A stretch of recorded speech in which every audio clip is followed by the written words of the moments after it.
Maka Ibnu Hajar Al-Haytami yang beliau adalah seorang faqih, yang seorang muhaddits, di dalam kitab Syarah Arba'in beliau mencari kitab ini membagi orang itu ada 3 macam. Yaitu tadi, yang satu hanya berkecimpung hadis saja, wah ini bahaya orang-orang semacam ini. Ada yang liar jauh dari hadis, sampai beliau mengatakan, semoga aku golongan yang tengah, dekat dengan hadis, juga faham pemahamannya para ulama. Apalagi sebentar lagi Maulid Nabi tiba. Banyak dai-dai penceramah membawa hadis-hadis palsu tentang Maulid Nabi SAW. Ini kan membahayakan akidah kita, membahayakan manhajiyah kita, membahayakan perkumpulan kita. Makanya khususnya para duat, para dai itu kadang-kadang memang lebih terpesona dengan hadis-hadis yang menggugah, atau hadis-hadis yang hadis-hadis yang membuat terpesona dengan kisah-kisahnya, tidak peduli bahwasanya itu ada hadis yang tidak sah, tidak benar. Maka hati-hati di sini. Maka perlunya orang tafaqquh fid din yang disebut dalam Al-Qur'an itu, tafaqquh fid din ini adalah mempelajari Al-Qur'an dengan benar melalui ilmu-ilmunya, perangkat-perangkatnya. Perangkatnya adalah ilmu Al-Qur'an, memahami Al-Qur'an, perangkatnya banyak. Bukan sekedar ilmu membaca Al-Qur'an lalu dia ngerti bahasa Arab. Kalau sekedar membaca Al-Quran lalu dengan ilmu bahasa Arabnya langsung jadi alim, orang Arab alim semuanya. Sebab orang Arab ngerti bahasa Arab. Tapi tidak.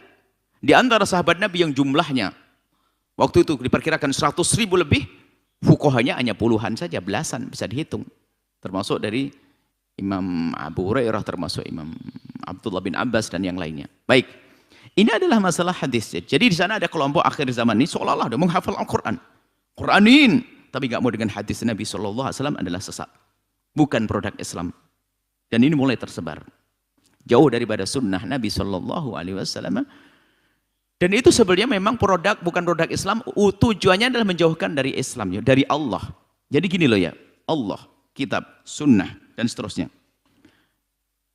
Musuh-musuh Allah itu gak senang kalau kita itu dekat kepada Allah. Kalau kita langsung dipangkas, kau jangan dekat-dekat dengan Tuhanmu. Keluar.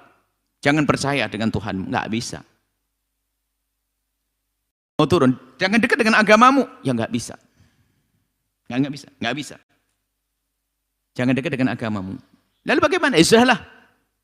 Jangan dekat-dekat dengan nabimu, ya nggak bisa juga. Masa kita nggak boleh dekat dengan nabi kita? Terus mencari-cari, nggak bisa, ke bawah lagi. Sudahlah, jangan dekat-dekat sama sunnah nabimu. Mulai ini, ini mulai masuk.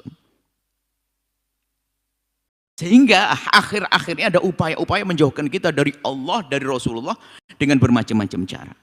Di antara yang menanamkan kebencian kepada Arab. Apa urusannya dengan Arab, Jawa, dan Jepang itu? Agama untuk semuanya. Seolah-olah agama ini miliknya orang Arab saja.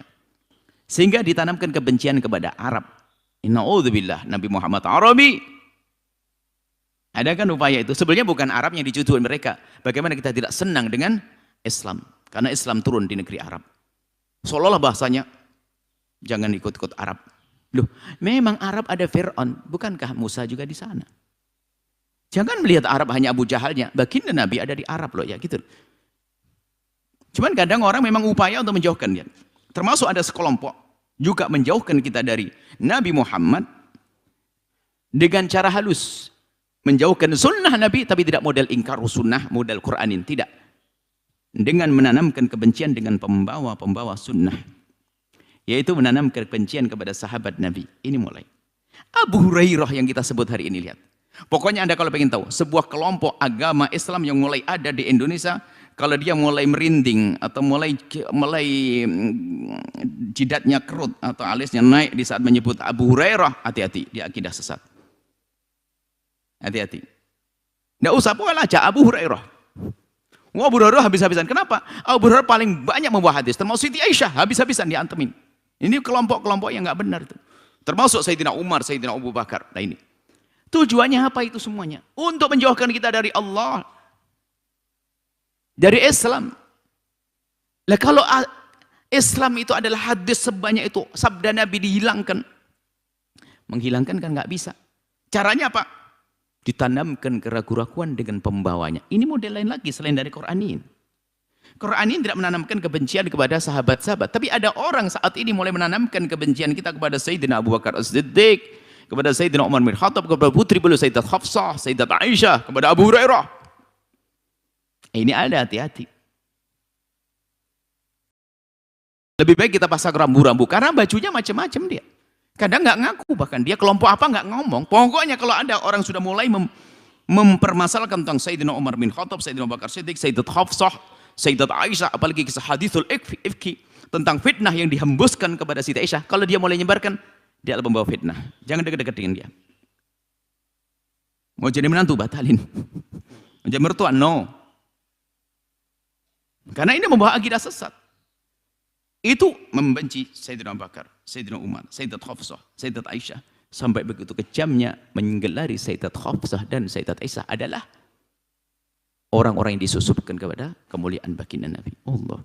Termasuk di antara Abu Hurairah. Nah ini maksudnya ini upaya-upaya menjauhkan kepada sunnah Nabi itu banyak sekali. Ya termasuk yang akhir-akhir ini adalah mulai membenci Arab. Maksudnya biar kita lari dari Nabi. Lari dari baginda Nabi SAW. Dan harus kita yakini bahwa pintu menuju Allah adalah Rasulullah SAW. Orang tidak akan sampai kepada Allah kecuali melalui pintu yang bernama siapa? Baginda Nabi Muhammad SAW. In kuntum tuhibbunallah fattabi'uni yuhibbukumullah. Kalau kita cinta Allah, kan target kita di sana. Bagaimana kita menjadikan diri kita mencintai Allah, nggak bisa kita kecuali melalui pintu yang bernama baginda Nabi. Lah kok baginda Nabi kita buang? Ada lagi sekelompok ada zaman itu menjauhkan kita dari ahli bait Rasulullah SAW. Jadi macam-macam ahli bait Rasulullah. Ditanamkan kebencian, prasangka buruk kepada Imam Ali dan seterusnya. Makanya kita hadirkan dalam buku kecil akidah praktis, pilar agama kita, pilar akidah kita ahli sunnati wal jamaah adalah hubbu ahli baiti wa hubbu ashabi Rasulillah. Mencintai ahli bait Nabi dan mencintai sahabat Nabi SAW. Jika tidak ini nggak bisa. Tidak bisa. Harus ada mencintai ahli bait Rasulullah dan mencintai sahabat Nabi SAW. Nah ini kaidahnya. Nah ini disebutkan oleh baginda Nabi wa sayakun ma nahaitukum anhu fajtanibuhu. Maksudnya apa? Kita diajari patuh. Wa ma amartukum bihi anhu wa ma amartum bihi fa'tu minhu mastata'tum. Yang diperintahkan ya ikutilah. Setelah Anda menyaksikan video ini, jangan lupa berselawat kepada baginda Nabi Muhammad sallallahu alaihi wa alihi wa sahbihi wasallam.